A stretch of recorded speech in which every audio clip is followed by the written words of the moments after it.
네, 오늘은 이제 잠언 10장입니다. 네, 잠언 10장 같이 나눠보도록 하겠습니다. 어, 우리 지난 시간에는 잠언 9장이었죠.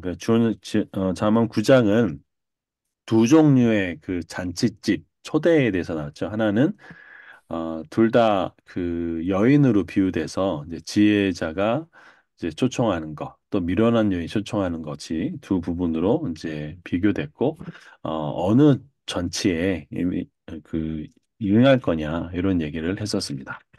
오늘은 이제 잠언 10장을 좀 같이 나눠보도록 하겠습니다. 잠언 10장은 이제 지혜로운 아들과 미련한 아들, 그다음에 두 종류의 사람의 비교, 또 언어의 중요성, 그다음에 10장부터는 이제 이 악인과 선인, 아니, 악인과 또 지혜로운 자, 또 악인과 의인 이렇게 이제 비교를 하면서 너희가 어느 길을 가겠느냐라는 부분들이 굉장히 많이 나오거든요. 그래서요. 잠언을 이제 뭐 저번에도 전체적인 구조로 본 적이 있지만 이번에는 8개 단락으로 잠언을 좀 살펴보면 조금 더 잘 이해하실 수 있을 것 같아서 좀 나눴습니다. 잠언 1장 1절부터 7절은요. 잠언 전체의 목적, 주제가 나와 있죠. 그래서 이 전체의 잠언 전체의 서문이다라고 얘기를 합니다. 그래서 이 잠언이 왜 필요한지, 그래서 훈계를 알게 하고 슬기롭게 하고 뭐 학식을 더하고 깨닫게 하는 이 잠언의 전체의 목적과 주제. 그래서 그 주제는 하나님을 여호와를 경외하는 것이 지식의 근본이다. 이런 것들을 이제 이야기해 줬죠. 그러면서 1장 8절부터 지난 그 주에 잠언 9장까지 잠언이 얼마나 중요한지, 잠언의 이 효용성, 가치에 대해서 쭉 다뤘다면, 이제 잠언 10장부터는요, 이제 솔로몬의 잠언 해가지고 두 번째 부분이 이제 또 나오죠. 이게 뭐냐면 10장 1절에 솔로몬의 잠언이라라고 이제 나옵니다. 이게 이제 두 번 언급되는 부분이죠. 그래서 이 잠언 1장 1절에 보면 다윗의 아들 이스라엘 왕 솔로몬의 잠언이다라고 쭉 시작했는데 그 10장에서는 솔로몬의 잠언하면서 계속 이어집니다. 그래서 10장부터 어디까지 이어지냐면 22장 16절까지 쭉 이어져요. 그래서 이때가 이제 약 375구절이 나오거든요. 그래서 57구절의 제 잠언. 그래서 한 절 한 절이 이 잠언의 이제 문집이 되는 거죠.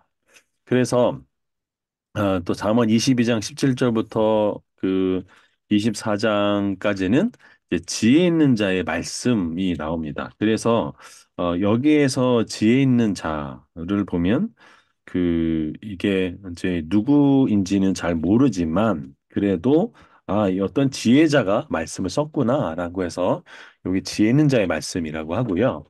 그 다음에 25장부터는요.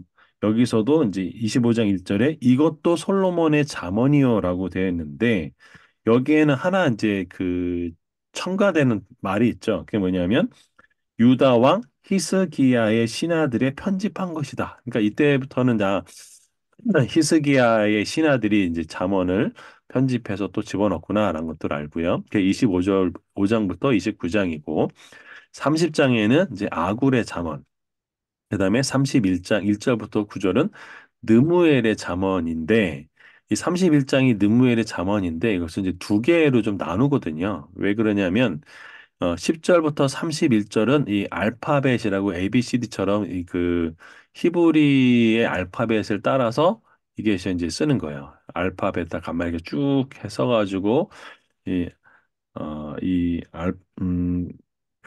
시브리 알파벳 순서대로 이게 서 이제 쭉 기록된 부분이 이제 31장. 그래서 이렇게 좀 분리를 한다라는 것들을 전체적인 면에서 좀 보시면 좋을 것 같고요. 그 다음에 어, 그래서 오늘 10장 1절부터 22장 16절까지는 흔히 이제 솔로몬의 제2의 잠언집이다라고 되어 있고요. 총 375종의 잠언이 수록되어서 한 구절이 한 잠언이라고 이제 알면 되겠습니다. 그래서 이 365정이면 참 좋았을 텐데 어쨌거나 375정이고요. 그 다음에 특징이 뭐냐면 10장부터 15장까지는요. 악인과 의인을 굉장히 명확하게 대조하는 그런 방법으로 되어 있습니다. 그래서 뭐 악인은 어떻고 의인은 어떻고 이렇게 계속 반복되는 이 대조를 통해서 이제 누구의 길을 갈 거냐라고 이제 독자들로 하여금 이제 어느 길로 갈지 이제 호소하는 그런 부분이 있겠죠.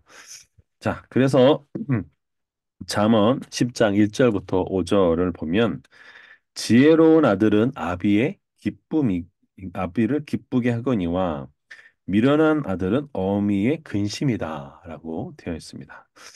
그러면서 이 불의한 재물은 무익하여도 공의는 죽음에서 건진다라고 되어 있죠. 지금 이게 지금 지혜로운 아들과 미련한 아들을 대조하면서 어미의 근심, 아비의 또 그 기쁨에 대한 얘기를 쭉 하죠. 사실 그렇죠. 네, 지혜로운 아들이 정말 부모에게는 기쁨이 될 거고 미련한 아들은 근심이 되는 것처럼 그러면서 이 죽음에서 건지는 것, 또 재물이 이 아무런 가치가 없다. 특별히 불의한 재물이 그렇다고 얘기하죠. 그래서 여기 보면 3절에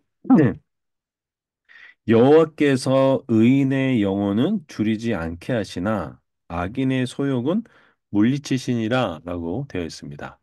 여기서 말하는 영혼은 단순히 이제 영만을 이야기하는 것이 아니라 영육의 모든 그 영과 육과 혼을 다 통칭하는 전인적인 생명을 이야기를 합니다.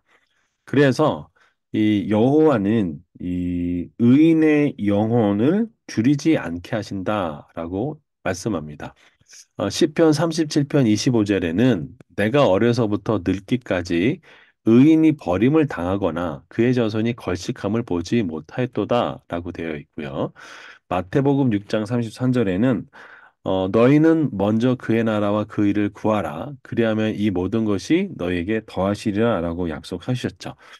그래서 우리가 성경에서 특히 잠언에서 의로운 사람 또 의인이라고 하는 그 사람은 이 여기서 의롭다라고 하는 것은 하나님과 올바른 관계를 가지고 있는 삶이죠.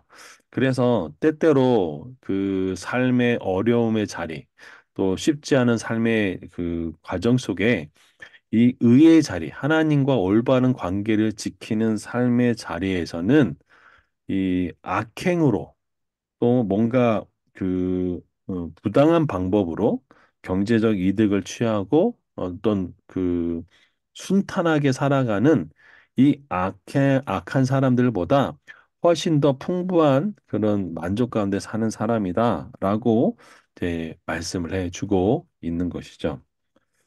그러면서 사절에는 다시 보면 사절에는 손을 게으르게 놀리는 자는 가난하게 되고 손이 부지런한 자는 부하게 되느니라라고 되어 있습니다.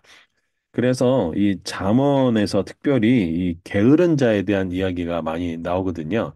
이 게으른 자는 미련한 자이고 또 특별히 지혜로운 자는 굉장히 부지런한 자로 묘사되고 있는 것이 굉장히 많죠.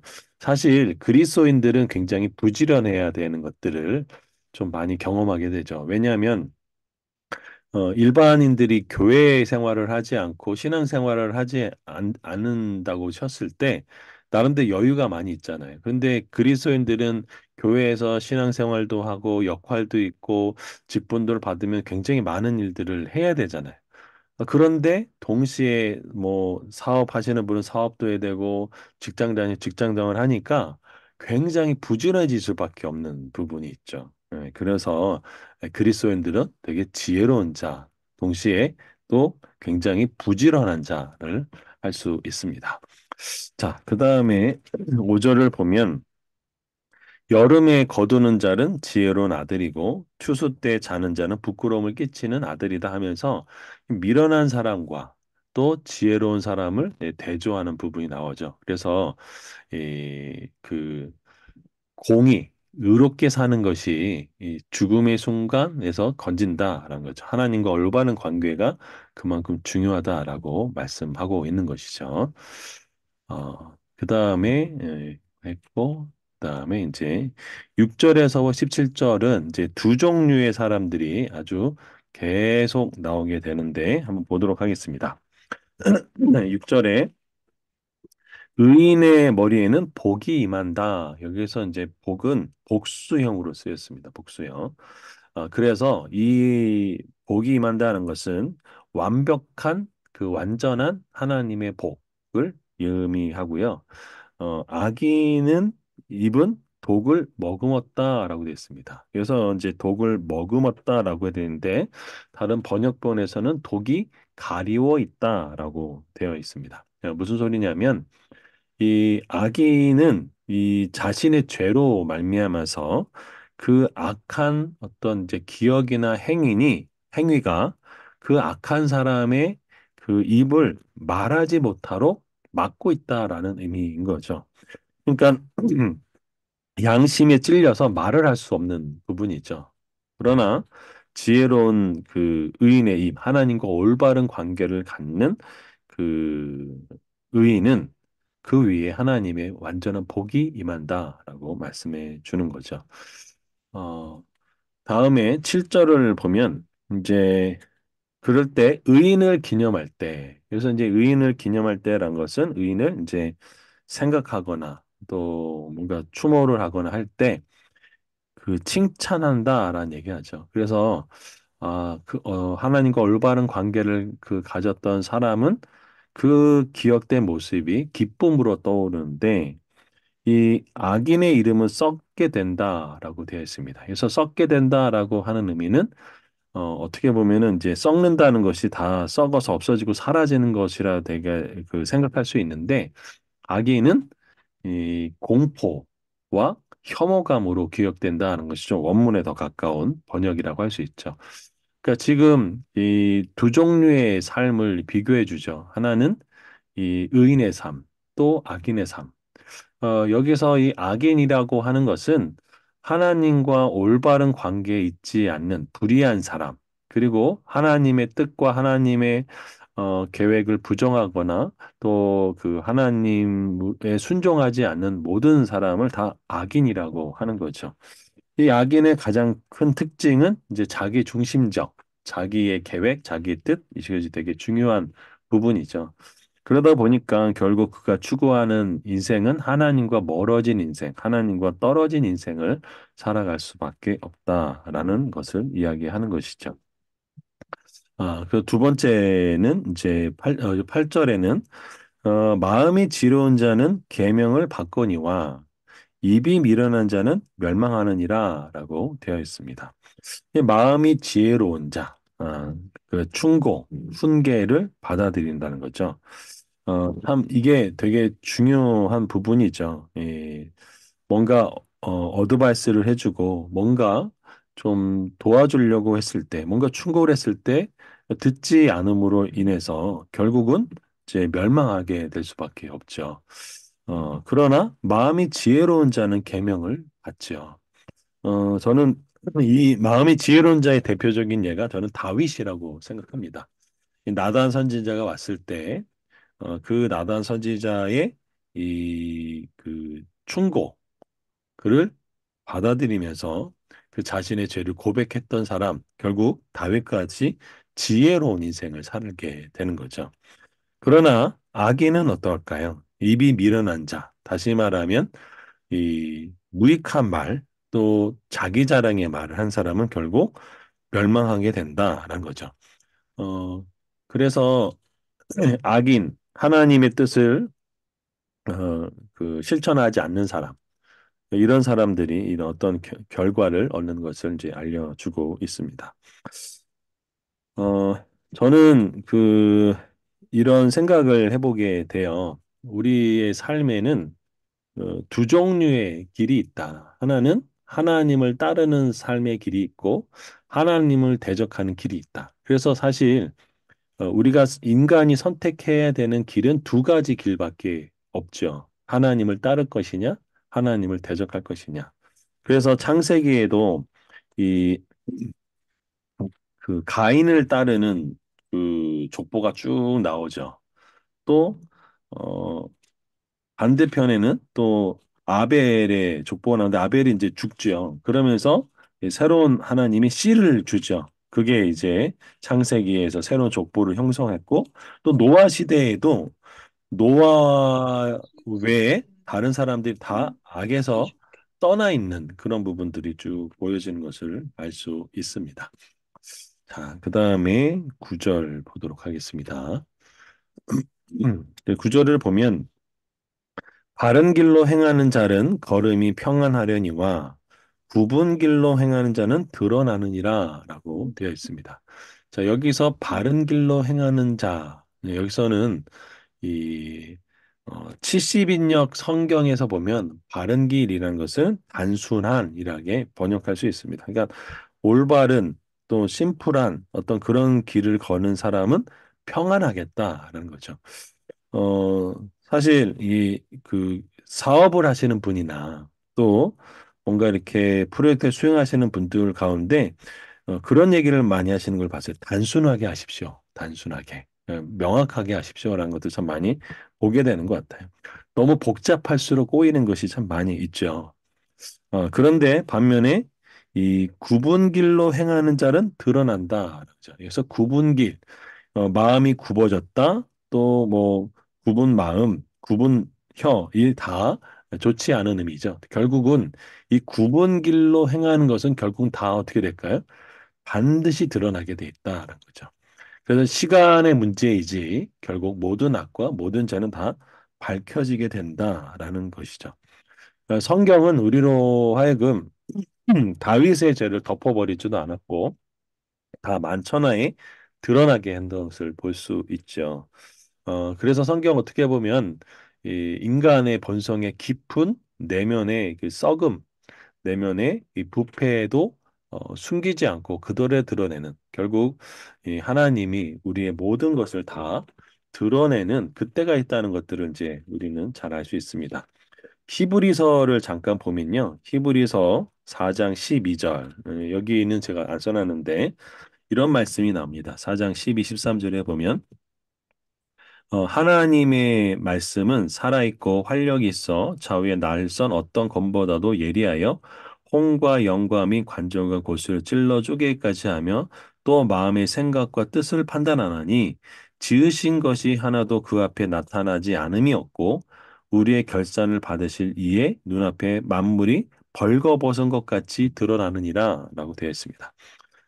하나님의 말씀이 모든 것을 드러내죠. 여러분, 그래서 우리는요, 삶을 살 때 하나님의 말씀이 비추어지면 그 말씀에 우리는 두 가지로 반응을 하죠. 하나는 말씀을 순종하고, 말씀을 믿음으로 받아들이고 순종하는 부분이나 또 말씀을 거부하고 또 그래서 이 불순종하는 두 가지의 길밖에 없습니다. 근데 악인은 어떤 특징을 가지고 있을까요? 바로 내가 옳고 내 계획이 옳고 또 내 뜻이 하나님보다 더 옳기 때문에 생각하기 때문에 결국은 생명의 길을 떠나서 악한 길로 갈 수밖에 없는 부분이 되죠. 우리가 감출래야 감출 수 없는 것이 하나님의 말씀이 결국 우리로 하여금 무엇을 선택할 것이냐, 악인의 길을 갈 거냐, 의인의 길을 갈 거냐라는 것들을 보여주기 때문에 결국은 다 하나님 앞에 벌거벗은 것까지 다 드러나게 된다. 그래서 굽은 길로 행하는 자는 결국은 다 드러나게 돼 있다라고 이야기를 하는 것이죠.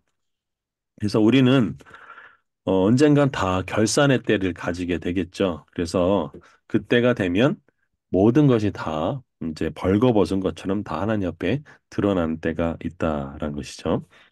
10절을 잠깐 더 보겠습니다. 눈짓하는 자는 근심을 끼치고 입이 미르는 자는 멸망하느니라 라고 되어 있습니다. 여기서 이제 눈짓하는 자라는 이제 인데 이것이 이제 어떤 의미냐? 6장 13절을 보시면 이렇게 되어 있습니다. 눈짓을 하며 발로 뜻을 보이며 손가락질을 하며 이게 결국은 이제 그 어, 교만한 사람, 악인들. 그래서 뭔가 눈으로 사인을 보내는 그런 좋지 않은 의미를 가지고 있죠. 그래서 이런 교활한 이게 악의 특징을 가지고 있죠. 결국은 이런 자들이 어떻게 되냐면 그 사람을 이제 그 악하게 결론으로 이제 가게 되고 또 사람을 멸망으로 이끄는. 그래서 이 입이 미련한 것을 통해서 결국 자기 자신만이 드러나는 그런 일이 생기는 것이죠. 자, 그리고 11절을 또 같이 보겠습니다. 11절은 의인의 입은 생명의 샘이라도 악인의 입은 독을 머금으느니라 라고 되어 있습니다. 그래서 의인의 입, 다시 말하면 하나님과 올바른 관계를 맺고 있고 하나님과 올바른 관계 속에서 하나님과 관계를 누리는 그 사람의 입이 생명의 원천이다. 생명의 샘이다. 원천이다라고 얘기하는 거죠. 결국은 하나님과 올바른 관계 속에서 하나님으로부터 지혜를 받고 또 하나님과 권고, 덕이 있는 말씀을 하게 되는 거죠. 그러니까 결국은 이 의인의 입, 하나님과 올바른 사람과의 입에서는 다른 사람과 자신을 살리는 이 생명의 샘이 터져나오는 것을 알 수 있습니다. 우리 예레미야서를 잠깐 살펴보도록 하겠습니다. 우리 예레미야서 어, 2장 13절 말씀인데요. 우리 장선우 대표님이 좀 잠깐 읽어주시겠습니까? 예레미야서 2장 13절 말씀. 음소거 되어 있습니다.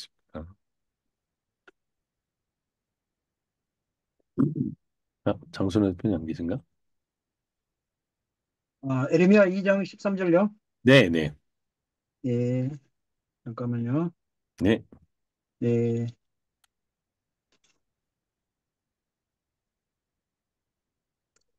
내 백성이 두 가지 악을 하였으나 하였나니 곧 그들이 생수에 거는 데는 나를 버린 것과 스스로 웅덩이를 판 것인데 그것은 그 물을 가두지 못할 터진 웅덩이들이니라. 네. 에레미야 선지자는요, 이제 그 유다가 멸망하기 직전에 이제 선지자 활동을 했고 멸망도 받고 멸망 이후에 그 이제 애국까지 가는 그런 여정 속에서 활동했던 선지자죠. 하나님이 이 예레미야를 통해서 이스라엘 백성의 아주 근원적인 죄악을 꾸짖으면서 이렇게 얘기하죠. 생수의 근원이 되는 나를 버렸다라고 하죠. 그래서 생수의 근원, 결국은 생명의 원천인 거죠. 결국은 이것은 하나님과의 올바른 관계를 버린 이스라엘 백성의 죄를 명확하게 드러난 거죠. 이스라엘 백성들은 이, 터 신호 네, 위반 단속 구간입니다. 네, 잠깐 음소거를 좀 해주십시오. 예, 예, 그래서 이스라엘 백성들이 그 생수의 근원인 하나님 버리는 거죠. 그래서 이 이스라엘 백성들이 멸망하기 직전에는 이 하나님을 떠나지는 않았어요. 그런데 동시에 우상들을 다 섬겼죠.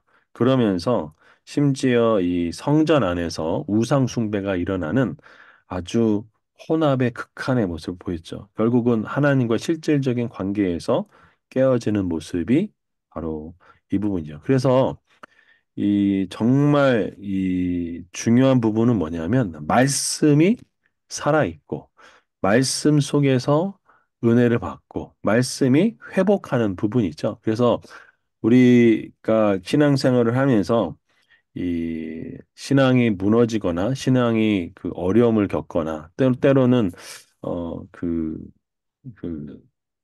마치 하나님 멀리 있는 것처럼 느껴졌을 때 회복할 수 있는 가장 빠른 길은 말씀을 읽는 것입니다. 그래서 그때부터 회복이 되는 것이죠. 그래서 그런데 이 의인의 입이 바로 생명의 입이라는 거죠. 그리고 악인은 결국은 이 생명의 근원이 된 것을 버리고 이제 다른 것을 찾게 되면서 나타났다라고 있고요. 악인의 입은 이제 독을 머무었다라고 있습니다. 다시 이제 잠언 10장 12절로 돌아와서 보도록 하겠습니다. 12절에는 이제 미움은 다툼을 일으켜도 사랑은 모든 허물을 가리운다 라고 되어 있습니다. 뭐 너무 어려운 건 아니지만 그 미움은 이 사람들 사이에서 이 그 어려움을 고의적으로 만들어내게 되죠. 그래서 미움 마음, 이 사실 이 부분도 우리가 하나님 앞에서 다룸을 받아야 될 부분이죠. 그리고 사랑은 모든 허물을 이제 가리우는 거죠. 내가 미워하는 사람을 그 용서하고 덮을 수 있는 것은요, 사실 내가 사랑해야지가 아니라 가장 좋은 방법은 하나님으로부터 사랑을 받는 거죠. 내가 너희를 사랑한 것 같이 너희도 서로 사랑하라 했죠. 그래서 우리는 먼저 하나님의 사랑을 힘입어야 다른 사람을 사랑할 수 있는 부분이죠. 예, 13절에는 명철한 자의 입술에는 지혜가 있다. 그렇죠. 명철은 하나님을 아는 지식이고 또 하나님과 이제 교제를 통해서 또 깊은 이해를 통해서 나오기 때문에 지혜가 있고 마치 이것은 생명의 샘을 원천과 동일한 이야기를 하고 있는 거죠. 그 다음에 이제 지혜 없는 자의 등을 위해서는 채찍이 있다. 그러죠. 여기서 이 그 지혜 없는 자는요, 문자적으로 말하면 마음이 결핍이 있다. 마음이 결핍 가운데 있는 자가 지혜 없는 자의 의미입니다. 그래서 결국 그걸로 인해서 그 무지함으로 이제 채찍을 맞는다라는 그런 의미고요. 14절을 보면 부자의 14절 지혜로운 자는 지식을 간직한다. 또 미련한 자의 입은 멸망에 가깝다라고 말씀합니다. 그래서 지혜로운 자는 어떤 만남이나 어떤 사회 경험을 통해서 이 지식을 계속 축적하게 되면서 이제 지식이 축적이 되는 부분을 이야기한다면 미련한 자의 입은 멸망에 가깝다는 거죠. 그래서 지혜와 지식의 근본이 하나님을 경외하는 데 있는데 하나님을 경외하지 않으므로 결국 지혜와 또 그 명철을 얻을 수 없기 때문에 결국은 이 알지 못함으로 무지함으로 위기를 대비하지 못하는 부분이 될 수 있습니다. 다음에 15절 보도록 하겠습니다. 15절에 보면 부자의 재물은 그의 견고한 성이요 가난한 자의 궁핍은 그의 멸망이니라 라고 되어 있습니다. 부자가 이제 유의해야 될 부분이 내가 많은 부가 있기 때문에 세상의 어떤 위협이나 경제적인 어떤 불황이나 공황 이런 거부터 나를 보호해 줄 수 있다라고 하는 이제 견고한 성처럼 이제 우리가 여길 수 있겠죠. 자, 하지만 하나님을 대신해 줄 수는 없습니다. 이거를 잘 풀어내줬던 성경이 누가복음 12장이죠. 누가복음 12장에는 어리석은 자의 부자가 나오죠. 부자 이야기 나오죠. 거기에 보면은 그 풍성한 그 소출을 가지고 이제 창고도 짓고 그래서 와 이제는 너무 좋다. 이제는 더 이상 근심 걱정할 것이 없다라고 할 때 하늘에서 소리가 들리죠. 이 어리석은 부자야. 내가 오늘 내 영혼을 취하면 이 많은 재물이 누구 것이 되겠느냐라고 이야기하신 거죠. 그래서 우리가 존경이나 사랑이나 따뜻한 마음은 돈으로 살 수 없는 부분인 것처럼 이 부자의 재물이 그런 어떤 견고한 성처럼 여겨질 수 있는 그런 부분도 주의해라라는 거죠. 동시에 가난한 자의 궁핍은 그의 멸망이다라는 거죠. 그래서 너무 지나친 가난은요, 사람을 위축하고 쇠약하게 만듭니다. 그래서 하나님이 없는 재물의 누림이나 또 극심한 가난 모두를 경계하고 있고요. 이를 벗어나서 하나님 안에서 자족하는 삶이 중요하다 말씀하고 있습니다. 여러분 혹시 이 자족과 관련해서 좀 그 질문을 드려보겠는데 여러분은 얼마면 자족할 수 있으시겠습니까? 여러분 얼마면 가능하세요? 한번 좀 여쭤보고 싶은데 여러분은 얼마면 자족 가능하십니까? 네, 우리 김주희 지사님, 얼마면 자족하세요? 숫자로는 잘 모르겠고요. 네. 네, 애들 시집 보내고, 네? 애들 시집 잘 보내고, 아, 네. 음. 노후 잘, 걱정 없이, 아, 예. 그게 얼마일지 모르겠네요. 요즘에 그 교육비가 그 1인당 한 2, 3억 든다고 제가 들었거든요. 예. 그리고 그 결혼 보내려면 한 최소 1억 있어야 되고, 뭐, 집 해준다 그러면 그 한 몇 억은 또 있어야 될 것 같아요. 예. 그러면은 한 10억 넘게 있으셔야 되겠는데요. 예. 노후까지 하려면, 그쵸? 예. 자, 근데 성경에서 말하는 자족이 얼마인 줄 아세요? 자족은요? 성경에서, 예. 성경에서는요, 먹을 것과 입을 것이 있은즉 족한 줄 알라. 그랬습니다. 족한 줄. 예. 그러니까 우리가 말하는 생각하는 자족과 성경에서 말하는 자족이 굉장히 다르죠. 예. 그래서 좀 잠언은 이렇게 균형을 맞춰주고 있다는 거죠. 지나친 부를 의지하는 삶과 또 지나친 가난에 대한 삶 또한 예, 이것도 경계와 또 균형을 맞추고 있다라고 같이 나눕니다. 예, 김지희 쌤 좀 당황하셨을 것 같아요. 예, 자, 그리고 또 같이 또 계속 보도록 하겠습니다. 예, 자, 예. 다음에 16절은요. 의인의 수고는 생명에 이르고 또 악인의 소득은 죄에 이른다라는 거죠. 의인은 이제 하나님과 의롭다라고 하는 그 의로움은 하나님과 올바른 관계를 누리고 있는 사람을 다 의인이라고 합니다. 그래서 우리가 이 의인의 수고가 생명에 이른다. 다시 말하면 의인이 애쓰고 노력하고 그러면서 모았던 그런 재물은 하나님이 주시는 전적인 이 선물이죠. 그래서 그것을 우리는 관리하는 청지기인 거죠. 그래서 이 청지기나 청지기는 어, 주인은 아니죠. 맡아서 대신 관리해 주는 사람이죠. 그래서 이 사람이 하는 모든 활동은 사실은 이 생명의 활동에 이르게 되는 것이죠.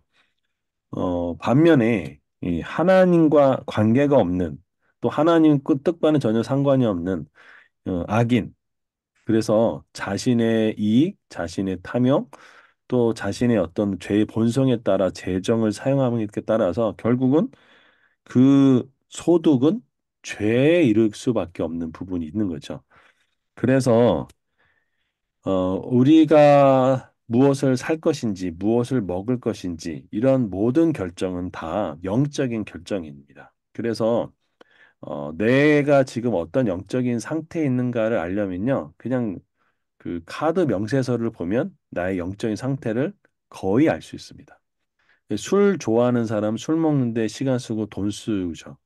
게임 좋아하는 사람은 게임 좋아하는데 돈 쓰고 시간 쓰고 그렇게 되죠. 그래서 우리의 모든 재정의 결정은 다 영적인 결정과 가까울 수밖에 없는 것입니다. 그래서 의인의 수고, 결국은 이 생명에 이른다라고 있습니다. 우리 혹시 자산은 성경에서 말하는 자산은 몇 가지 종류가 있는지 혹시 아시나요? 성경에서 말하는 자산. 크게 세 가지로 나눕니다. 첫째가 물질 자산. 우리가 얘기하는 동산, 부동산, 채권 등등등 다 이런 것이 물질 자산이고요. 또 하나는 이 관계 자산입니다.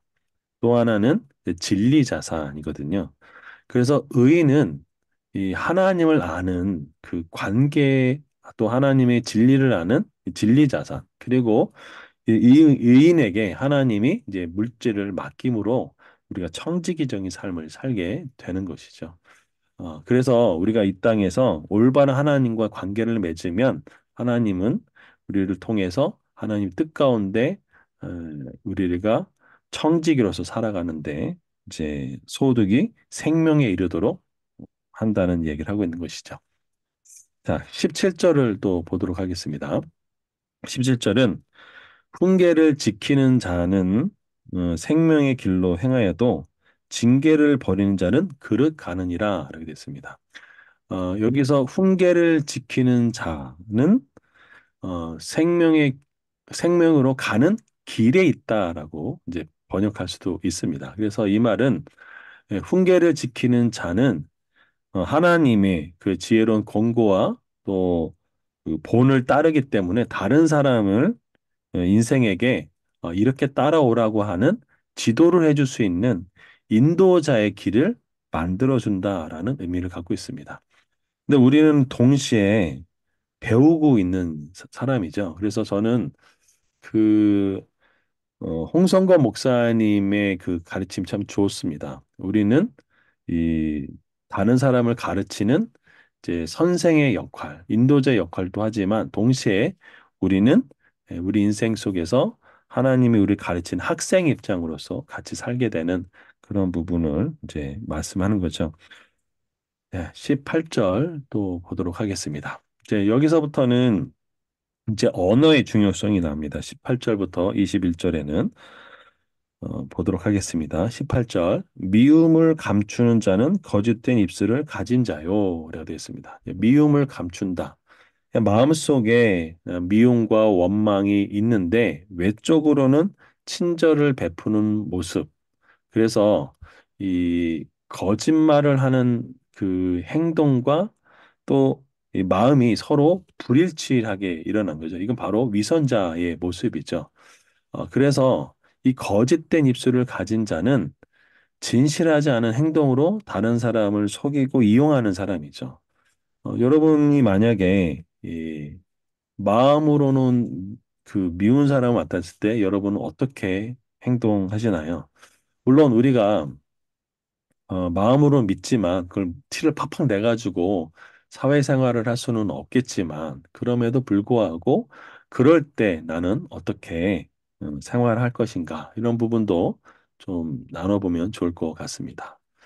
두 번째는요, 중상하는 자는 미련한 자니라 라고 했습니다. 그래서 중상하다라는 것은 이제 다른 사람을 참소하는 자라는 거죠. 그러니까 다른 사람의 잘못을 비난하고 꾸짖고 또 악의적인 의도로 계속 고소하는 그런 표현을 할 때 중상한다라고 했죠. 이런 사람은 어떤 사람이냐면 바로 미련한 자다라고 이야기합니다. 그러니까 남을 미워하는 마음을 감추거나 참소하는 사람은 결국은 어떠하냐면 관계를 파괴하고 자신뿐만 아니라 타인에게도 상처를 입히는 사람이 됩니다. 여러분 혹시 그 좀 그런 좀 그런 분들을 보신 적 있을 것 같아요. 좀 비아냥거리는 표현을 쓰시는 분들이 좀 있죠. 뭔가 이렇게 꼬아서 비아냥거리는. 그런 표현을 또 쓸 때 그거를 쓰는 사람도 사실은 그 마음적으로 어렵다고 그러고요. 심리적으로. 듣는 사람도 굉장히 어렵게 되죠. 뭐 요즘에 사춘기의 아이들이 좀 부모님에게나 또 이렇게 선생님들에게 굉장히 좀 비아냥거리는 말투를 쓰는데 나중에 조사를 해보면 자기에게도 굉장히 좋지 않다고 얘기를 하더라고요. 또 욕도 마찬가지죠. 욕을 쓸 때 욕을 가장 먼저 듣는 사람은 이제 자기 자신이라고 하죠. 이런 부분도 같이 생각해 보면 좋겠습니다. 19절에는 말이 많으면 허물을 면하기 어려우나 그 입술을 제어하는 자는 지혜가 있다라고 합니다. 여기서 말이 많다는 것은 단순히 이제 뭐 말이 많다는 것을 의미하는 것이 아니라 무분별하고 진실하지 못하다. 그래서 언어 사용에 있어서 좀 무절제하고 통제하지 않아서 또 상대방을 배려하지 않고 상처 주는 말, 화나게 하는 말을 함으로 마구 그냥 마구 뱉는 그런 말은 결국 이제 허물을 면하기 어렵다라는 것의 의미입니다. 그리고 입술을 제어하는 자, 입술을 제어하는 자는 그 상황이나 상대방의 마음들을 잘 분별해서 거기에 따라서 적절한 언어를 구사하고 또 적절한 질문을 하고 또 일련의 어떤 그 판단을 통해서 잘 이야기하는 게 중요하겠죠. 그래서 정말 대화를 잘하는 사람들은 이런 얘기를 하더라고요. 질문을 잘하는 사람이다라는 거죠. 그래서 결국 입술을 절제할 수 있고 제어할 수 있어야 지혜로운 삶, 성숙한 삶을 살아간다 이거죠. 야고보서 1장 26절에는 누구든지 스스로 경건하다 생각하며 자기 혀를 재갈무리지 아니하고 자기의 마음을 속이면 이 사람의 경건은 헛것이다라고 명확하게 나와 있죠. 그래서 아까 마음과 행동과 말이 불일치되는 부분에서 우리는 이 부분을 좀 잘 다스려야 될 필요가 있겠죠. 어떻게 잘 다스릴 수 있을까요? 결국은 나는 죽고 예수로 사는 거. 다시 말하면 어, 성령을 따라가는 삶 외에는 다른 길은 없는 것 같습니다. 음. 다음에 20절. 의인의 혀는 순은과 같거니와 악인의 마음은 가치가 적다. 그러니까 의인의 혀는 순은 다시 말하면 불순물이 하나도 없는 높은 순도를 지니고 있어서 결국은 귀한 가치, 진실된 사람을 의미한다면 악인의 마음은 가치가 적다. 그래서 여기서 가치가 적다는 오물과 같다라는 의미로 사용됩니다. 그래서 그러니까 오물이나 쓰레기나 결국은 다 악취가 나고 함께할 수가 없죠. 그래서 결국은 어떻게 될까요? 가치가 적다라는 의미입니다. 21절을 보면 의인의 입술은 여러 사람을 교육하나 미련한 자는 지식이 없어 죽는다. 여기서 교육하다라는 이 말은요, 돌보다, 양을 치다라는 의미를 가지고 있습니다. 그래서 의인이 입술을 통해서 많은 사람을 마치 목자처럼 돌보고 또 사람들을 생명수의 샘으로 인도하는 그런 것이다라는 이야기를 하고 있는 것이고요. 미련한 자는 지식이 없어 죽는다. 미련한 자, 결국은 어, 하나님을 알지 못하는 사람, 하나님의 뜻을 분별하지 못하는 사람은 다른 사람을 진리와 생명으로 인도할 수 없기 때문에 결국은 죽게 되는 것이죠. 그래서 소경이 소경을 인도할 수 없다는 예수님의 이제 가르침과도 같은 일맥을 하고 있습니다. 그다음에 22절에 보면 여호와께서 주시는 복은 사람을 부하게 하고 근심을 겸하여 주지 아니하시느니라.랍니다. 여기서 이 복이라는 단어는 무릎을 꿇다. 그러니까 하나님이 인간의 무릎을 꿇다, 축복하다, 풍성하게 하다라는 의미죠. 그래서 하나님은 이 복을 통해서 사람을 부하게 하신다는 거죠. 여기서 이 부하게 한다라는 것은 단순히 물질적인 부뿐만 아니라 풍성한 하나님의 삶이죠. 그래서 하나님의 성품은 풍성한 삶입니다. 근데 우리가 이 부에 대해서 오해하지 말 것은 내 능력, 내 힘, 나의 어떠함이 아니라 결국 이 부를 얻게 하시는 하나님의 은혜가 있다는 것들을 기억할 필요가 있죠. 신명기 8장 18절의 말씀 같이 찾아서 읽어보도록 하겠습니다. 신명기 8장 18절 말씀입니다. 같이 한번 읽어보겠습니다. 17절부터 읽겠습니다. 그러나 내가 마음에 이르기를 내 능력과 내 손의 힘으로 내가 이 재물 얻었다 말할 것이니라. 그러니까 이스라엘 백성이 애굽에서 출애굽한 다음에 광야를 생활 지나서 이제 가나안에 정착할 때 그들이 야 내가 이런 내 능력을 가지고 내 힘으로 이 많은 재물을 얻었다라고 말할 때가 오는데 그거 기억해라. 18절 같이 읽어보겠습니다. 내 하나님 여호와를 여호와를 기억하라. 그가 기억하라. 내게 그가 그가 내게 내게 재물 재물을 주셨습니다. 얻을 얻은 능력을 능력을 주셨습니다. 주셨습니다.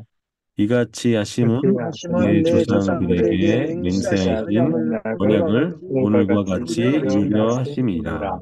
예, 여기 보면 네가 지금 보고 있는 이 재물은 내 힘과 내 능력대로 한 것이라고 했겠지만 그게 아니라 뭐란 거죠? 너에게 이것을 얻을 수 있는 능력을 누가 주셨대요? 하나님이 주셨다라는 거죠. 그래서 우리는 결국 청지기로 살아갈 수밖에 없습니다. 내 능력, 내 힘. 그래서 하나님이 훅 불면 다 날아가는 것이 부인 거죠. 잠언 22장 4절도 이렇게 말씀하고 있습니다.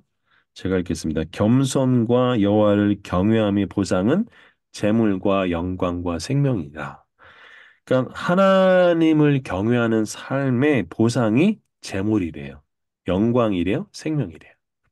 그래서 여호와께서는 복을 주시되 사람을 부하게 하신다라는 거죠. 그런데 우리가 여기에 또 중요한 부분이 있죠. 근심을 겸하여 주지 아니하신다는 거죠.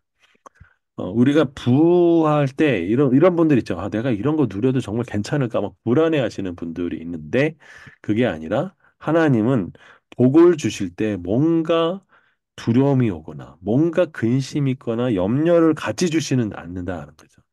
그래서 요한복음 14장 27절에 보면 평안을 너에게 끼치노니 곧 나의 평안을 너에게 주노라. 내가 너에게 주는 것은 세상이 주는 것 같지 않으니 너희 마음에 근심하지도 말고 두려워하지도 말라. 빌립보서 4장 6절에는 아무것도 염려하지 말고 모든 일에 기도와 간구로 너희 구할 것을 감사함으로 하나님께 아뢰라. 그렇죠. 하나님 우리의 기도를 들으시는 줄 믿습니다. 네. 그다음에 이제 그 23절부터 22절부터 이 32절에는요. 인생의 9가지의 이제 열매에 대해서 있는데요. 첫 번째가 이제 낙입니다. 낙. 23절을 보면 미련한 자는 행악으로 낙을 삼죠. 그래서 뭐 참, 그 악한 사람도 그런 곳에서 이제 낙을 얻는 사람도 꽤 많죠. 명철한 자는 지혜로 낙을 삼죠. 그다음에 두려움과 원함이죠. 의인은 원하는 것이 이루어지는데 악인은 그 두려워하는 것이 이루어진다라고 얘기하고요. 회오리 바람, 인생에서 어떤 위기, 어떤 그 폭풍 같은 것들이 지나가면 이 악인은 사라지죠. 반면에 의인은 영원한 기초로 남는 부분을 얘기하고요. 26절에 게으른 자는 그 부리는 사람에게 마치 이에 식초 같고 눈에 연기 같으니라. 저 이거 읽으면서 참 되게 재밌다라고 생각했어요. 게으른 자. 어, 게으른 자나 부리는 사람 누구냐면 고용주가 있죠. 뭐 사장이나 오너. 이런 사람들이 게으르면요. 아주 속이 터지는 거죠. 그래서 이제 이빨에 그 식초처럼 아주 그냥 힘들고 눈에 매운 연기처럼 이렇게 된다라는 얘기하는 것이고요. 그 다음에 이제 장수해 가는 것이죠. 여호와를 경외하면 장수한다. 그러나 악인의 수명은 짧아진다. 그죠? 28절에는 의인의 소망은 즐거움을 이루고 악인의 소망은 끊어진다라는 거죠. 어, 이 소망은 원하는 것이기도 하고 바라는 것이죠. 우리가 무엇을 추구하느냐, 뭐 어떤 삶을 사느냐라는 것이죠. 잠언 11장 23절을 보면요. 의인의 소원은 오직 선하나 악인의 소망은 진노를 이룬다라고 되어 있습니다. 그래서 어, 어떤 삶을 추구하느냐. 악인은 하나님과 올바른 관계에 있는 삶이 아니거든요. 그러니까 자기가 원하는 것, 자기에게 유익이 되는 삶을 취하죠. 그러다 보니까 어떡할까요? 결국은 그것이 멸망의 길로 갈 수밖에 없게 되죠. 반면에 의인은 하나님과 올바른 관계에 있는 삶이죠. 하나님을 따르는 삶이고 하나님과 가까이 있는 삶. 그래서 시편에 이런 이야기가 있죠. 시편 83편인가 보면 음, 84편이군요. 고라 자손이 이런 것을 했어요. 이렇게 얘기했죠. 84편 9절 제가 읽어드릴게요. 주의 궁전의 한 날이 다른 곳에서 첫날보다 나은즉 악인의 장막에 사는 것보다 내 하나님의 성전 문지기로 있는 것이 좋사오니 라고 됐습니다. 이 고라의 자손은 이 시편을 쓰면서 내가 하나님의 전에 그냥 초라하지 문지기로 사는 삶이 더 좋다라고 이야기를 하는 거죠. 이게 무엇을 추구하는 이 삶의 모습이 소망이 그대로 나타나는 것을 알 수 있습니다. 자, 그 다음에 29절 여호와의 도가 정직한 자에게는 산성이죠. 그 정직한 자에게 상선 마치 이제 안전벨트와 같고 자기를 지켜주는 것 같죠. 그러나 여호와의 도는 행악하는 자에게는 멸망인 거죠.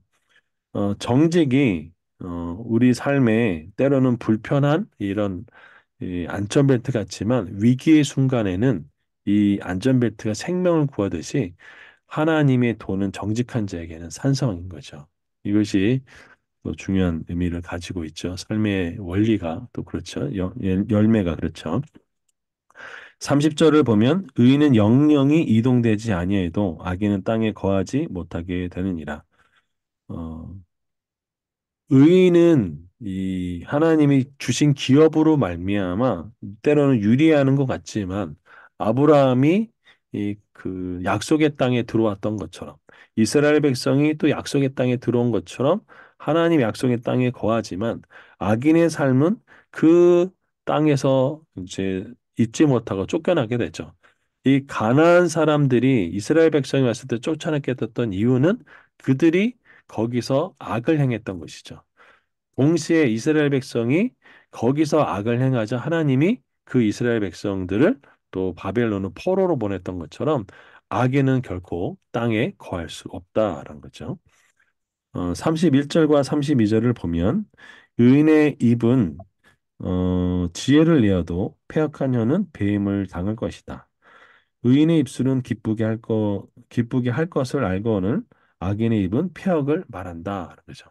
폐역이라는 것, 결국 하나님을 거역하고 불순종하는 것, 이것을 얘기하죠. 그러나 의인의 입은 하나님과 올바른 관계에 있기 때문에 하나님은 또 공급받는 지혜, 결국은 그 입술의 열매가 기쁨, 하나님 아는 삶으로 간다면 이 패역한 삶은 결국 베어지고 멸망하는 악인의 삶과 같다라는 것을 이야기합니다.